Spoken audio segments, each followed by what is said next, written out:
મુંબઈની એક તોફાની રાત, રસ્તા પર વેરવિખેર લાશો, વરસાદમાં વહેતું લોહી અને આ બધાની વચ્ચે ઊભો એક ગરીબ ઓટો ડ્રાઈવર, આનંદ પ્રકાશ.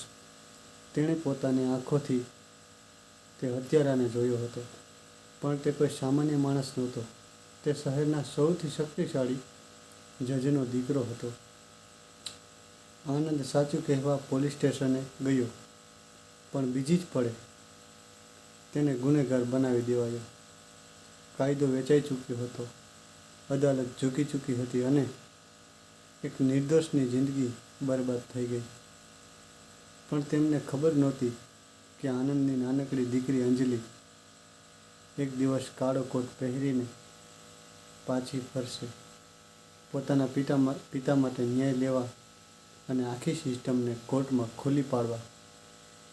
એક હસતો રમતો પરિવાર અને કાળ બનીને આવેલો તે અકસ્માત. મુંબઈની વ્યસ્ત અને દોડધામભરી જિંદગીની વચ્ચે ગોરેગાંવના એક શાંતિ વિસ્તારમાં રહેતા આનંદ પ્રકાશ એકદમ ઈમાનદાર અને સીધા સાદા અને ખુશ મિજાજના ઓટો ડ્રાઈવર હતા, જે દિવસ રાત મહેનત કરીને માત્ર પોતાની સવારીઓ જ નહોતા લાવતા, પણ પોતાના નાના પરિવારના મોટા સપનાઓને પણ સાચવતા હતા. આનંદની દુનિયા તેમની પત્ની સાવિત્રી અને તેમની 10 વર્ષની માસૂમ દીકરી અંજલિની આસપાસ જ સીમિત હતી, જ્યાં ગરીબી તો હતી પણ ખુશીઓની કોઈ કમી નહોતી. અને સાવિત્રી હંમેશા આનંદને કહેતી કે ભલે આપણી પાસે ધન દોલત ના હોય, પણ તમારી ઈમાનદારી અને આપણો આ ખુશહાલ પરિવાર મારી સૌથી મોટી જાગીર છે.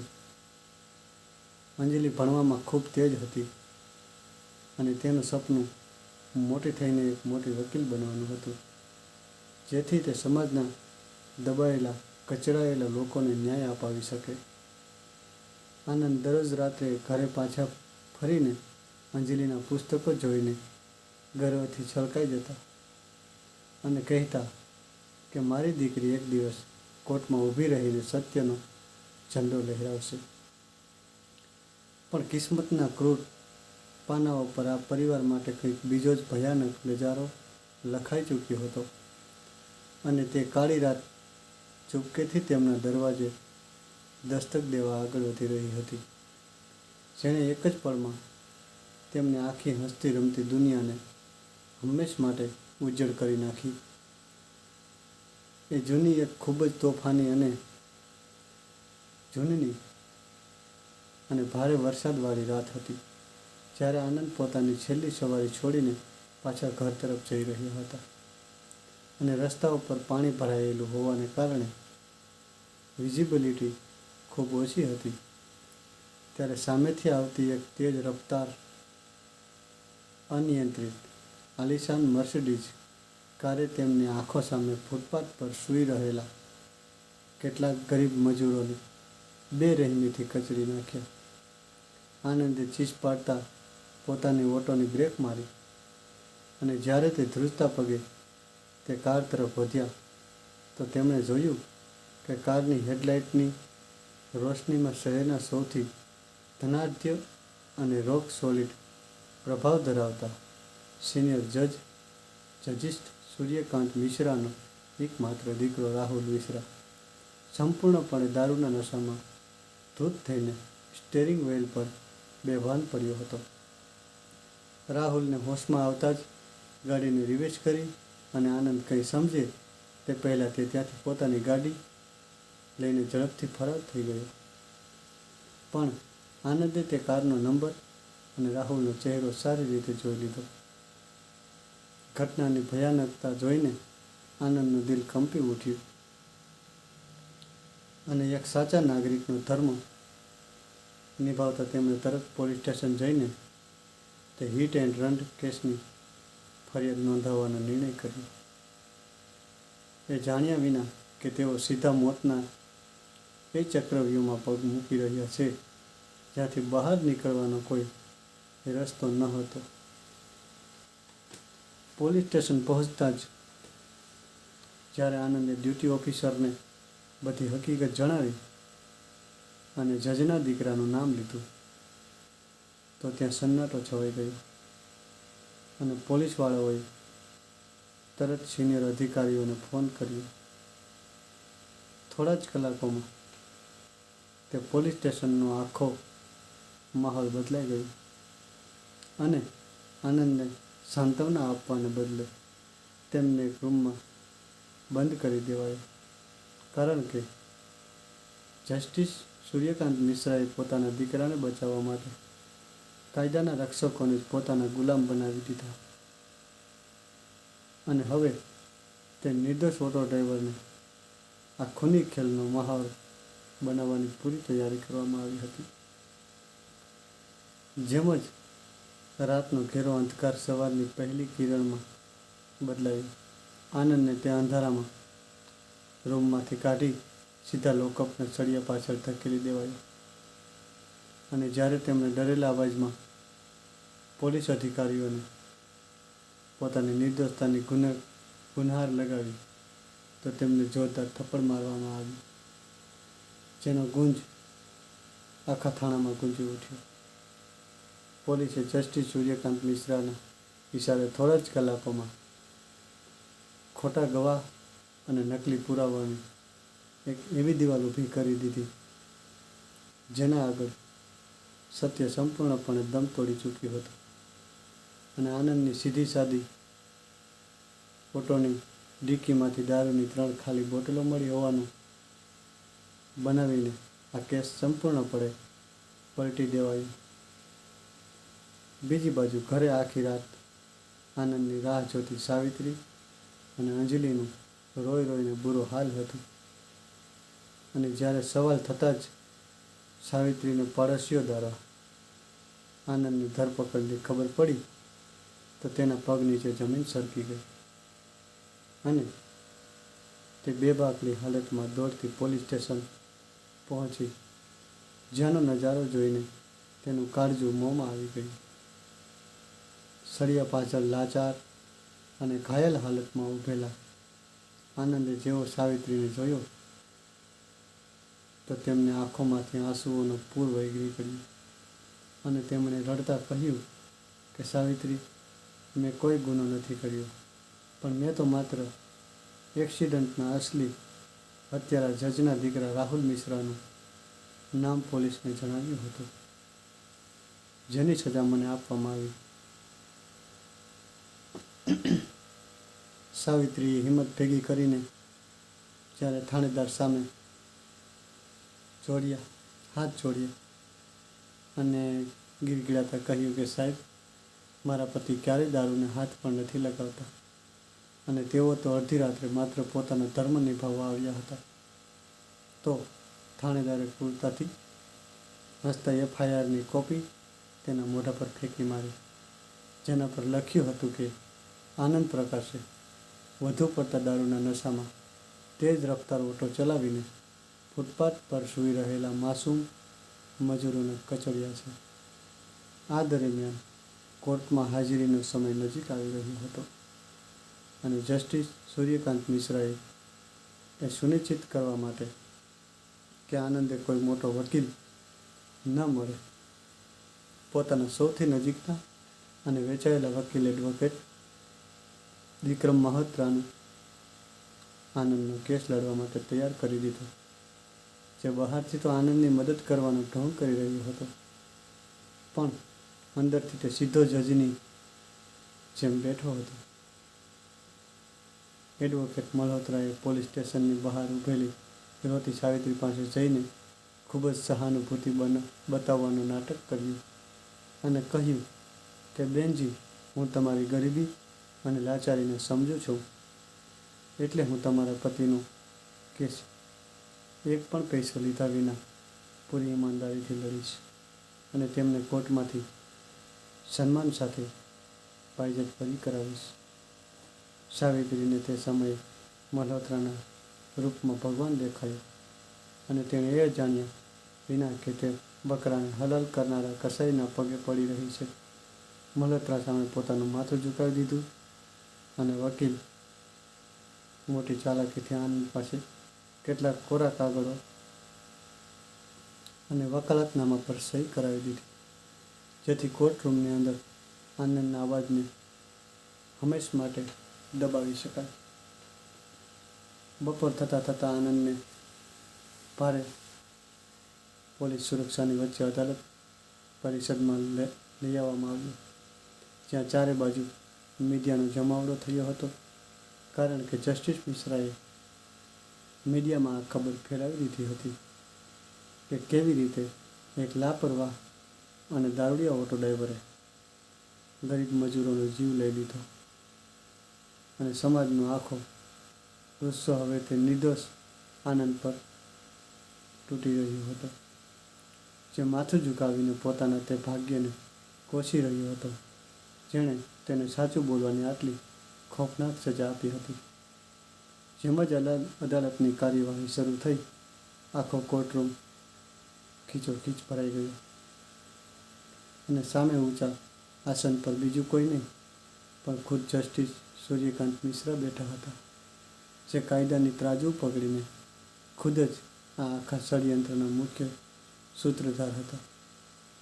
સરકારી વકીલે કોર્ટ સામે ઊભા રહીને ખૂબ જ આક્રમક અંદાજમાં આનંદને સમજાવવાનો, દુશ્મન અને એક ખોખાર હત્યારો સાબિત કરવાનું શરૂ કરી દીધું, અને પોલીસે ઘડેલો નકલી ફોરેન્સિક રિપોર્ટ રજૂ કર્યો, જેમાં આનંદના લોહીમાં વધુ માત્રામાં આલ્કોહોલ હોવાની ખોટી વાત લખવામાં આવી હતી. આનંદ કટરધારામાં ઊભા રહીને વારંવાર પોતાના વકીલ એડવોકેટ વિક્રમ મલ્હોત્રાને તરફ જોઈ રહ્યા હતા કે હવે તેમનો રક્ષક તેમના પક્ષમાં કોઈ દલીલ રજૂ કરે અને તે જૂઠનો પર્દાફાશ કરશે.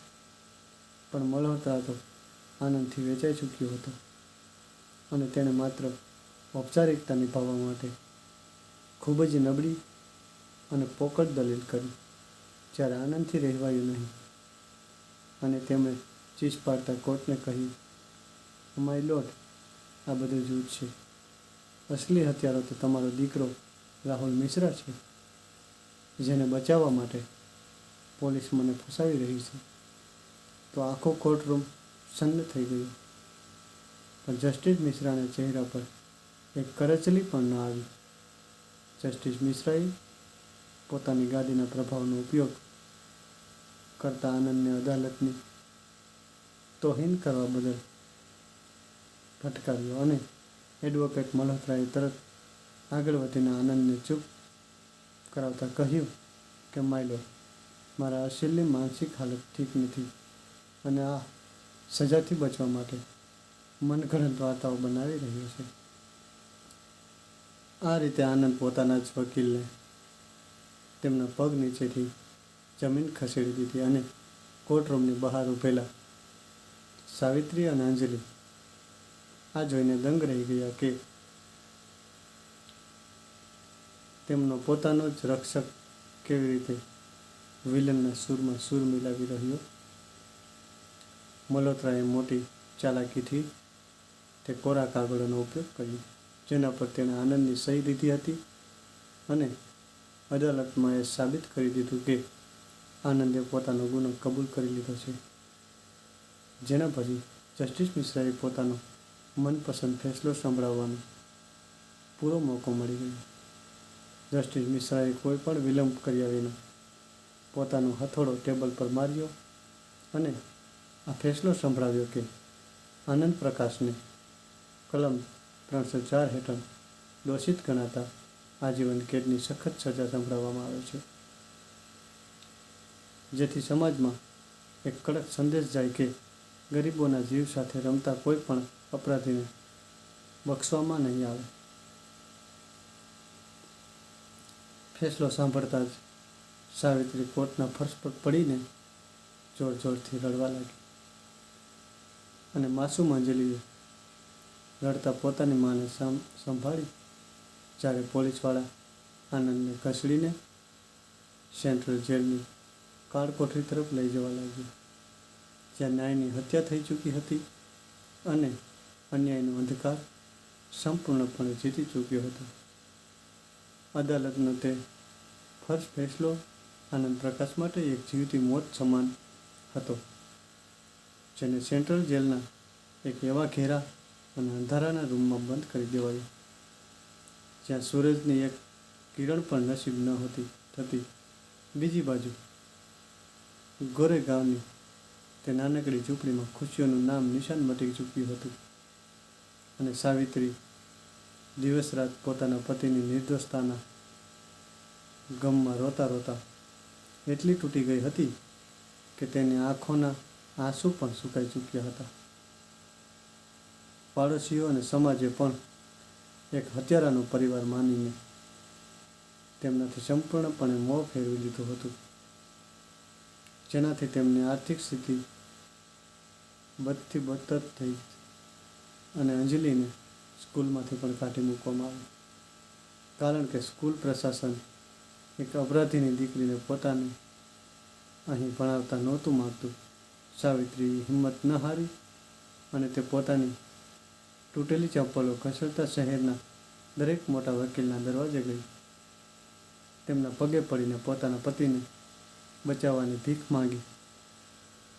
પણ જેવું વકીલોને ખબર પડી કે આ કેસ પાછળ જસ્ટિસ સૂર્યકાંત મિશ્રાનો હાથ છે, તેઓ ડરના માર્યા સાવિત્રીને ધક્કો મારીને પોતાની ઓફિસમાંથી બહાર કાઢી મૂકતા હતા.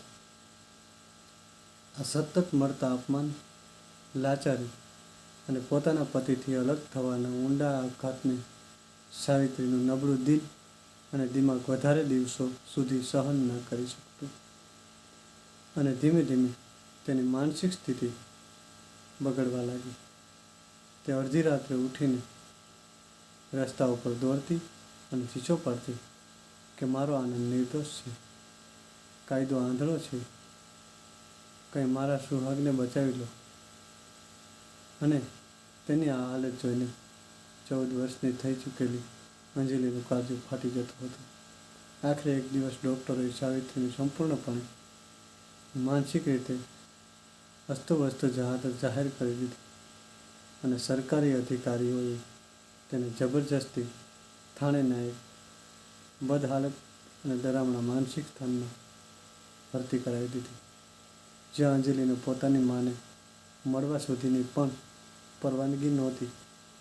પોતાની માને તે પાગલોના વોર્ડમાં સાંકળોથી બંધાયેલી જોઈને અંજલિ અંદર બધો ડર હંમેશ માટે ગાયબ થઈ ગયો, અને તેની માસૂમ આંખોમાં હવે દુઃખની જગ્યાએ પ્રતિશોધના અંગારા ધગધગવા લાગ્યા હતા.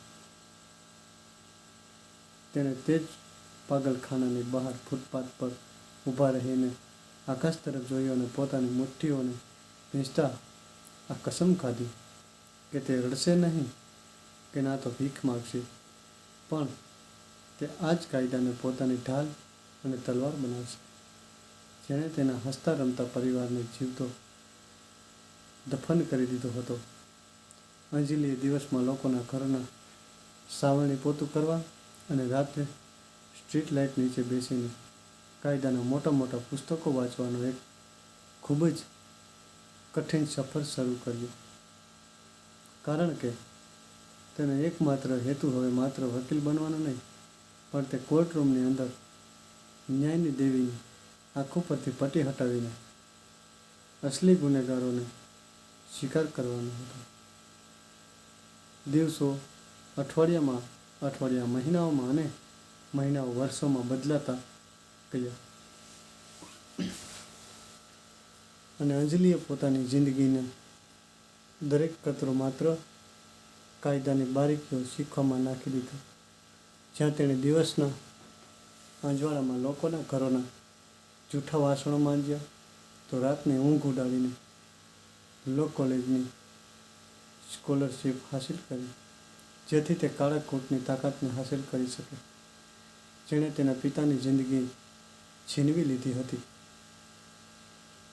આ દરમિયાન સેન્ટ્રલ જેલની સળિયા પાછળ બંધ આનંદ પ્રકાશનું શરીર સમય પહેલાં જ વૃદ્ધ અને જર્જરિત થઈ ચૂક્યું હતું, કારણ કે દર રાત્રે જ્યારે તે જેલની પથરેલી જમીન પર સૂતા હતા, તો તેમને ફૂટપાથ પર તડપતા તે મજૂરોના ચહેરા અને પોતાની સાથે થયેલા તે ભયંકર વિશ્વાસઘાતની કાળી યાદો સુવા નહોતી દેતી.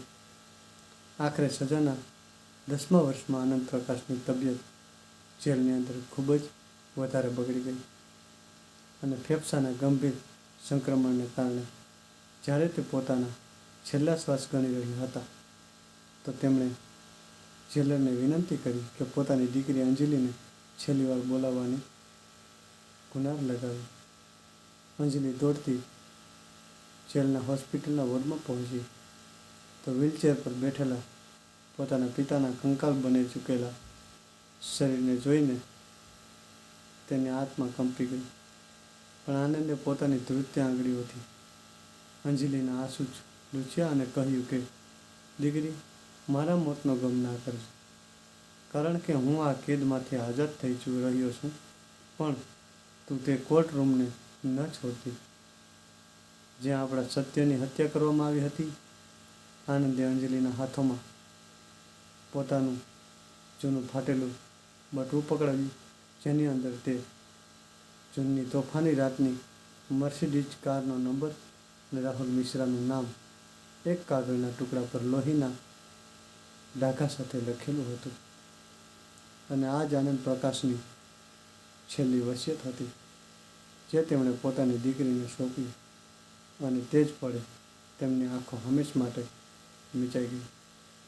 પિતાના અંતિમ સંસ્કાર પછી અંજલિના જીવનનો એકમાત્ર હેતુ વધુ ખુખાર અને સ્પષ્ટ થઈ ગયો હતો, કારણ કે હવે તેની પાસે ગુમાવવા માટે કંઈ જ ન બચ્યું અને તેની નસોમાં દોડતું લોહી હવે ઇન્સાફની આગ બનીને ઉકળી રહ્યું હતું. તેણે રોકાયા વિના પોતાના લોહીની ફાઇનલ પરીક્ષામાં આખા રાજ્યમાં ટોપ કર્યું અને બાર કાઉન્સિલમાં પોતાનું રજિસ્ટ્રેશન કરાવીને તે જ કાળો કોટ હાંસલ કરી લીધો જે ક્યારેય તેના પિતાના હત્યારા એડવોકેટ વિક્રમ મલ્હોત્રા અને જસ્ટિસ સૂર્યકાંત મિશ્રાની તાકાત હતો. અંજલિએ મુંબઈની તે જ સેશન કોર્ટના પરિસરમાં પગ મૂક્યો જ્યાં ક્યારેક તેના પિતાને અપરાધી ઠેરવવામાં આવ્યા, પણ આ વખતે તે એક લાચાર દીકરી બનીને નહીં, પણ એડવોકેટ અંજલિ પ્રકાશ બનીને આવી હતી, જેના એક હાથમાં દેશનું સંવિધાન હતું અને બીજા હાથમાં તે ધનાઢ્ય પરિવારની બરબાદીનો આખો નકશો તૈયાર કર્યો હતો. એડવોકેટ અંજલિ પ્રકાશે જ્યારે પોતાના કાળા કોટને સંભાળીને કોર્ટરૂમની ગલિયારીમાં પગ મૂક્યો તો જૂના વકીલોની ભીડમાં કોઈએ પણ આ યુવા અને શાંત ચહેરા પર ધ્યાન ન આપ્યું, જે ચૂપચાપ ખૂણામાં બેસીને અદાલતની દરેક ગતિવિધિનું બારીકાઈથી નિરીક્ષણ કરી રહી હતી. અંજલિ જાણતી હતી કે જસ્ટિસ સૂર્યકાંત મિશ્રા હવે હાઈકોર્ટના એક ખૂબ જ શક્તિશાળી અને સન્માનિત સિનિયર જજ બની ચૂક્યા હતા. અને તેમનો દીકરો રાહુલ મિશ્રા તેમના નામની આડમાં શહેરના મોટા મોટા કાળા ધંધાઓ અને રિયલ એસ્ટેટના ગેરકાયદેસર કારોબારને સંભાળી રહ્યો હતો.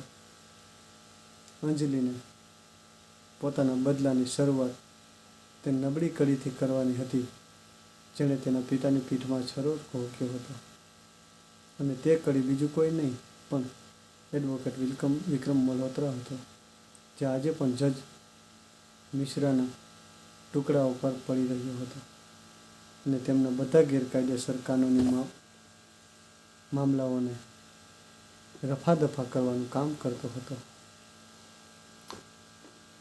અંજલિએ મોટી ચાલાકીથી મલ્હોત્રાની લોફરમાં એક જુનિયર એસોસિએશન તરીકે કામ માગવાનું શરૂ કર્યું અને પોતાની શાનદાર કાનૂની સમજણતા કડક ડ્રાફ્ટિંગમાં દમ પર ખૂબ જ જલ્દી મલ્હોત્રાનો ભરોસો જીતી લીધો, જે આ વાતથી સંપૂર્ણપણે અજાણ હતો કે તે જે છોકરીને પોતાની શાગીર્દ બનાવી રહ્યો છે તે જ આનંદ પ્રકાશની દીકરી છે. જેને તેણે 10 વર્ષ પહેલાં જીવતો મારી નાખ્યો હતો. મલ્હોત્રાની ઓફિસમાં કામ કરતા અંજલિની નજર દરેક વખતે તે જૂની ફાઇલો અને લોકરો પર ટકેલી હતી, જ્યાં મિશ્રા પરિવાર કાળા કરતૂતોના રાજ છુપાયેલા હતા. અને તે દરરોજ મોડી રાત સુધી ઓફિસમાં રોકાઈને જૂના મામલાઓનો અભ્યાસ કરવાનું બહાનું બનાવતી હતી. એક રાત્રે જ્યારે આખી ઓફિસ ખાલી થઈ અને બહાર મુશળધાર વરસાદ પડી રહ્યો હતો, બરાબર તેવો જ જેવો 10 વર્ષ પહેલાં થયો હતો, અંજલિએ મલ્હોત્રાની કેબિનમાં ગુપ્ત ડોરનો તાળો પોતાની નકલી ચાવીથી ખોલ્યો અને તેના હાથમાં તે ડાયરી લાગી ગઈ, જેમાં જસ્ટિસ મિશ્રા અને મલ્હોત્રા વચ્ચે થયેલા પૈસાના લેવડ દેવડનો આખો કાચો ચિઠ્ઠો નોંધાયેલો હતો. તે ડાયરીમાં પાના પલટતા જ અંજલિની આંખો ફાટી ગઈ, કારણ કે તેમાં સાફ સાફ લખ્યું હતું કે 10 વર્ષ પહેલાં આનંદ પ્રકાશ કેસને નબળો કરવા અને જૂઠો કબૂલનામા તૈયાર કરવા માટે જસ્ટિસ મિશ્રાએ મલ્હોત્રાના બેંક એકાઉન્ટમાં 50 લાખ રૂપિયા ટ્રાન્સફર કર્યા હતા. અંજલિએ તરત જ પોતાના ફોનથી તે બધા પુરાવાને અને બેંક ટ્રાન્ઝેક્શનની તસવીરો ક્લિક કરી અને ડાયરીને પાછી તે જ જગ્યાએ મૂકી દીધી, જ્યારે તેના ચહેરા પર એક જાનલેવા મુસ્કાન તરી રહી હતી, કારણ કે હવે તેની પાસે તે કાનૂની હેવાનને બેનકાબ કરવાનું અચૂક હથિયાર આવી ચૂક્યું હતું, જે પોતાને અદાલતનો ભગવાન સમજતો હતો. અંજલિના હાથમાં જ્યારે તે પુખ્તા ડિજિટલ પુરાવા લાગી ગયા, તો તેમણે એક પળ ગુમાવ્યા વિના જસ્ટિસ સૂર્યકાંત મિશ્રા અને એડવોકેટ વિલ્કમ મલ્હોત્રાને કાયદાના તેજ ઝાડમાં ફસાવવાની મિસાલ બિછાવવાનું શરૂ કરી દીધું, જેમાં ક્યારેક તેનો પોતાનો પરિવાર તડપી તડપીને ખતમ થઈ ગયો હતો. અંજલિએ પોતાની ઓળખ છુપાવીને એક જનહિત યાચિકા દ્વારા 10 વર્ષ જૂના તે હિટ એન્ડ રન કેસને ફરીથી ખોલવા માટે હાઈકોર્ટમાં અરજી દાખલ કરી દીધી. અને આ વખતે તેણે યાચિકામાં સીધો પોલીસની લાપરવાહી અને નકલી ફોરેન્સિક રિપોર્ટના પડકાર્યો. જ્યારે આ ખબર કોર્ટને ગલિયારાઓમાં આગળની જેમ ફેલાઈ, તો જસ્ટિસ સૂર્યકાંત મિશ્રાના બંગલા પર હડકંપ મચી ગયો અને તેમણે તરત એડવોકેટ મલ્હોત્રાને પોતાની પાસે બોલાવીને ખીજવાતા કહ્યું કે આ કયો નવો માથાનો દુખાવો ઊભો થઈ ગયો છે અને આ કેસની ફાઇલ ફરીથી બહાર કેવી રીતે આવી. મલ્હોત્રાએ ઘમંડથી હસતા જજને આશ્વાસન આપ્યું કે માય લોર્ડ, તમે ચિંતા ના કરો, તે મરી ગયેલા ઓટો ડ્રાઈવરનો આ દુનિયામાં કોઈ નથી અને આ યાચિકા કોર્ટમાં ટકી જ નહીં શકે, કારણ કે જૂની ફાઇલો અને પુરાવાઓ અમારા મુજબ જ સેટ છે. પણ મલ્હોત્રા આ વાતથી બિલકુલ બેખબર હતો કે કોર્ટરૂમની આગામી સુનાવણીમાં તેનો સામનો કોઈ અજાણ્યા વકીલ નહીં, પણ ખુદ અંજલિથી થવાનો હતો, જે કોર્ટની ઠીક સામે આવીને પોતાનો બેકગ્રાઉન્ડ સંભાળીને ઊભી થઈ ગઈ. જસ્ટિસ મિશ્રાને એક નજીકના જજની અદાલતમાં જ્યારે આ કેસની ફરીથી સુનાવણી શરૂ થઈ, તો મલ્હોત્રાએ હંમેશની જેમ આ યાચિકાને ફગાવી દેવાની દલીલ આપી. પણ ત્યારે જ અંજલિએ પોતાના બુલંદ અને ગુંજતા અવાજમાં કોર્ટને કહ્યું કે માય લોર્ડ, ન્યાય ક્યારેય જૂનો નથી થતો અને જ્યાં પુરાવાઓની હત્યા ખુદ કાયદાના રખેવાળોએ કરી હોય, ત્યાં કેસને ફરીથી ખોલવો એ અદાલતનો ધર્મ છે. અંજલિએ ડર્યા વિના કોર્ટ સામે જસ્ટિસ મિશ્રાના દીકરાને રાહુલ મિશ્રાના નામનું સમન જાહેર કરવાની માંગ કરી અને સાથે જ તે બેંક સ્ટેટમેન્ટ સ્ક્રીન પર ફ્લેશ કરી દીધું, જેમાં 10 વર્ષ પહેલાં જજ તરફથી મલ્હોત્રાને 50 લાખ રૂપિયા ટ્રાન્સફર કરવામાં આવ્યા હતા. આખા કોર્ટરૂમમાં જાણે સન્નાટો છવાઈ ગયો અને એડવોકેટ મલ્હોત્રાના ચહેરાનો રંગ સફેદ પડી ગયો, કારણ કે તેણે જેવી અંજલિને આંખોમાં જોયું તે 10 વર્ષ પહેલાં કોર્ટના ફર્શ પર રોતી તે લાચાર સ્ત્રી સાવિત્રીનો ચહેરો યાદ આવી ગયો.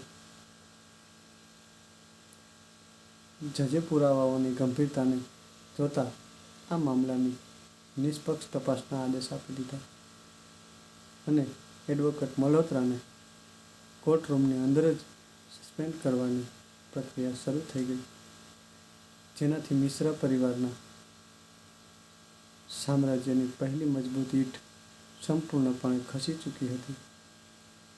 કોર્ટરૂમની અંદર એડવોકેટ મલ્હોત્રાની જાહેરમાં થયેલી આ ફજેતી અને જજ મિશ્રાના ગુપ્ત બેંક ખાતાઓની જાણ કરી બહાર આવતા જ આખા શહેરના કાનૂની ગલિયારાઓમાં ભૂકંપ આવી ગયો અને મીડિયાઓએ આ ખબરને જસ્ટિસ યા ષડયંત્રના નામથી બ્રેકિંગ ન્યૂઝ બનાવીને ચલાવવાનું શરૂ કરી દીધું.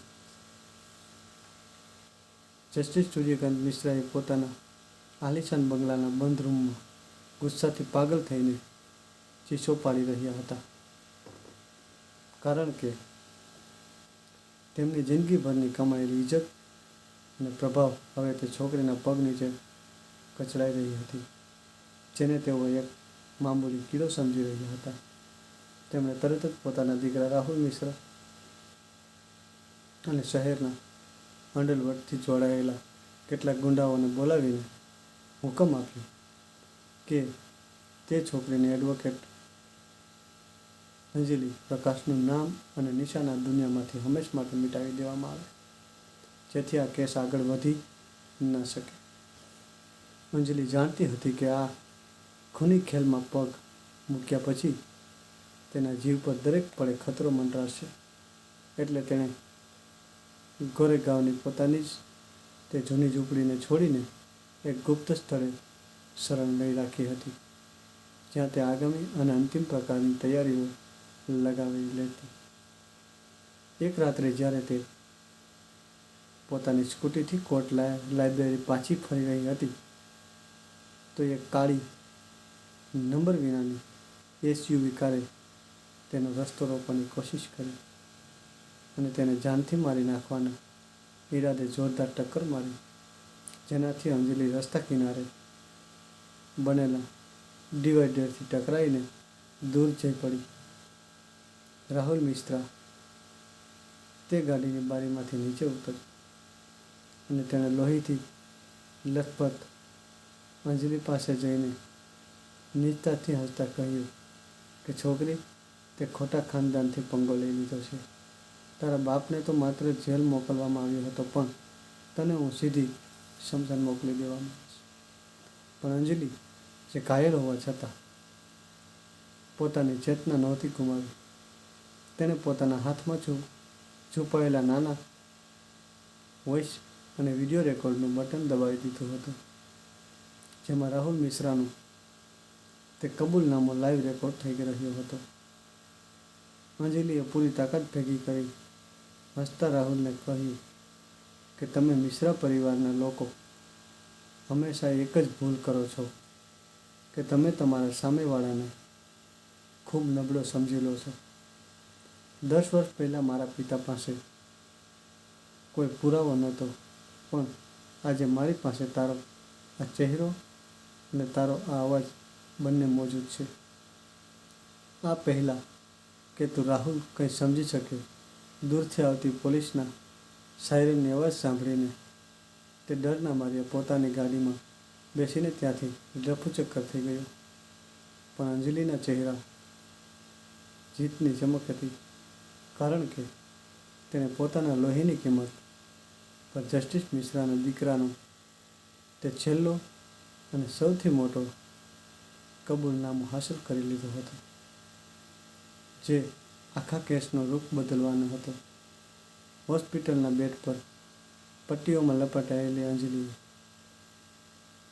ડૉક્ટરોની સલાહને અવગણીને બીજા જ દિવસે ડિસ્ચાર્જ લઈ લીધો, કારણ કે તે જાણતી હતી કે જો આજે તે કોર્ટ ના પહોંચી તો જસ્ટિસ મિશ્રા પોતાના પ્રભાવના દમ પર આ કેસને હંમેશ માટે દફન કરી દેશે. મુંબઈનું મુખ્ય સત્ર ન્યાયાલય આજે એક છાવણીમાં તબદીલ થઈ ચૂક્યું હતું, કારણ કે દેશના ઇતિહાસમાં પહેલીવાર એક સિટિંગ હાઈકોર્ટ જજને તેમના દીકરા પર આટલા ગંભીર આરોપ લગાવ્યા હતા અને કોર્ટરૂમની અંદર પગ મૂકવા સુધીની જગ્યા નહોતી પછી. કટોદરાની એક તરફ પૂરા ઘમંડ અને સુરક્ષા ઘેરામાં જસ્ટિસ સૂર્યકાંત મિશ્રા અને તેમનો દીકરો રાહુલ મિશ્રા ઊભા હતા, તો બીજી તરફ વ્હીલચેર પર બેઠેલી નબળી પણ ફોલાદી ઈરાદાઓવાળી એડવોકેટ અંજલિ પ્રકાશ પોતાની ફાઇલો સાથે મોજૂદ હતી. જેમાં સ્પેશિયલ જજે કાર્યવાહી શરૂ કરી જસ્ટિસ મિશ્રાના મોંઘા અને નામી વકીલોની ફોજે અંજલિ પર ખોટા આરોપો લગાવવા અને અદાલતનો સમય બરબાદ કરવાનો દાવો કરતા આ કેસને તરત ફગાવી દેવાની માંગ કરી. અંજલિએ પોતાની વ્હીલચેર પરથી ઊભા થઈને ધ્રુજતા પણ ખૂબ જ મજબૂત પગલાંથી જજ સામે પગ વધાર્યો અને પોતાની બુલંદ અવાજમાં કહ્યું કે માય લોર્ડ, કાયદો પુરાવા માગે છે અને આજે આ દીકરી આ અદાલત સામે તે બધા પુરાવા રજૂ કરશે જેને 10 વર્ષ પહેલાં આ જ ન્યાય મંદિરમાં જીવતા દફન કરી દેવાયા હતા. તેણે એક પણ ગુમાવ્યા વિના કોર્ટ મુખ્ય પ્રોજેક્ટ પર તે રાતનો વિડીયો અને ઓડિયો પ્લે કરી દીધો, જેમાં રાહુલ મિશ્રા ખુદ અંજલિને જાનથી મારી નાખવાની ધમકી આપતા 10 વર્ષ જૂના હિટ એન્ડ રન કેસ અને આનંદ પ્રકાશને ખોટો ફસાવવાની વાત કબૂલ કરી. વિડીયો ચાલતા જજ આખા કોર્ટરૂમમાં જાણે સાપ સૂંઘી ગયો હોય અને જસ્ટિસ મિશ્રાના વકીલો પાસે આ અટકાયી પુરાવાનો કોઈ જવાબ ન હતો, કારણ કે ફોરેન્સિક એક્સપર્ટાઇઝે પહેલાં જ તે રેકોર્ડિંગના અસલી હોવાની પુષ્ટિ કરી લીધી હતી. અંજલિએ પોતાની આંખોમાં તરી રહેલા આંસુઓને રોકતા જજ તરફ જોયું અને કહ્યું કે માય લોર્ડ, આજે મારી મા પાગલખાનામાં સાંકળોથી બંધાઈ રહી છે અને મારા પિતાની આત્મા જેલની સળિયા પાછળ તડપીને આ દુનિયામાંથી ચાલી ગઈ, માત્ર એટલે કારણ કે તેમની પાસે ન્યાયની ત્રાજવું હતી પણ અમારી પાસે કોઈ ગવાહ નહોતો. પણ આજે કાયદાનો તે દુરુપયોગ ખતમ થશે. અંજલિની તે ગુંજતી દલીલ અને સ્ક્રીન પર ચાલી રહેલા તે ખોફનાક વિડીયો સ્પેશિયલિસ્ટ જજને હચમચાવી દીધા હતા અને આખા કોર્ટરૂમમાં છવાયેલો સન્નાટો ગવાહી આપી રહ્યો હતો કે પાપનો તે મજબૂત ઘડો હવે સંપૂર્ણપણે ફૂટી ચૂક્યો હતો. જસ્ટિસ સૂર્યકાંત મિશ્રા અને તેમના દીકરા રાહુલ મિશ્રાના ચહેરાઓ પર મોત જેવી હવાઈઓ ઉડી રહી હતી અને તેમના પ્રભાવનો તે અભટ કિલ્લોના તાશના પત્તાની જેમ ઢળી ચૂક્યો હતો, કારણ કે હવે કોઈ પણ વકીલ કે પોલીસ અધિકારી તેમને બચાવવાની હિંમત નહોતો કરી રહ્યો. સ્પેશિયલ જજે ગંભીર અવાજમાં પોતાના ફેસલાના પાના પલટ્યા અને હથોડો મારતા કહ્યું કે આ અદાલત એડવોકેટ અંજલિ પ્રકાશ દ્વારા રજૂ કરવામાં આવેલા અકાટ્ય ડિજિટલ પુરાવાઓ અને વિડીયો કબૂલનામામાં આધારે રાહુલ મિશ્રાને 10 વર્ષ પહેલાં થયેલા હિટ એન્ડ રન હાલમાં થયેલા જાનલેવા હુમલાનો મુખ્ય દોષી કરાર આપે છે તથા જસ્ટિસ સૂર્યકાંત મિશ્રાને કાયદાના દુરુપયોગ, ષડયંત્ર રચવા અને એક નિર્દોષ નાગરિકની જિંદગી બરબાદ કરવાના ગુનામાં તાત્કાલિક પ્રભાવથી તેમના પદ પરથી બરતરફ કરવા આજીવન કેદની સખત સજા સંભળાવે છે. જેમજ જજે આ ઐતિહાસિક ફેસલો સંભળાવ્યો આખો કોર્ટરૂમ તાળીઓના ગુંજથી ગુંજી ઉઠ્યો અને પોલીસે આગળ વધીને બાપ દીકરાના હાથોમાં લોખંડની કડીઓની હથકડીઓ પહેરાવી દીધી, જેનાથી તેમના ઘમંડનો કાળો કોટ હંમેશા માટે તાર થઈ ગયો. અંજલિની આંખોમાંથી આંસુઓનો પૂર વહી નીકળ્યો, પણ આ આંસુ લાચારીના નહીં, પણ તે મહાજીતના હતા, જેના માટે તેણે પોતાની આખી જિંદગી દાવ પર લગાવી દીધી હતી. અને તે કોર્ટરૂમમાંથી બહાર નીકળીને સીધી થાણે તે માનસિક સ્થાન પહોંચી, જ્યાં તેની મા સાવિત્રી આજે પણ ફરતી હતી. અંજલિએ પોતાની મા પાસે જઈને તેમના પગમાં પોતાનો કાળો કોટ અને પિતાનો તે જૂનો ફાટેલો બટવો મૂકી દીધો અને તેમને ગળે લગાવીને રડતા કહ્યું કે મા, આજે આપણા આનંદ નિર્દોષ સાબિત થઈ ગયા છે અને કાયદાનું હૃદય ચીરીને તારી દીકરી ઇન્સાફ પાછો લાવી છે. સાવિત્રીની શૂન્ય આંખોમાં પોતાની દીકરીના કાળા કોટ અને તે બટવાને જોઈને અચાનક એક ચમક આવી અને તેણે અંજલિના માથા પર હાથ રાખીને વર્ષ પછી હસતા કહ્યું કે દીકરી, આજે સત્ય જીતી ગયું. જેને સાંભળીને અંજલિને મહેસૂસ થયું કે તેના પિતાની આત્મા આકાશમાંથી હસતા તેના પર ગર્વ કરી રહી હોય. તો મિત્રો, આ વાર્તા તમને કેવી લાગી કમેન્ટ કરીને જરૂર બતાવજો. હર હર મહાદેવ.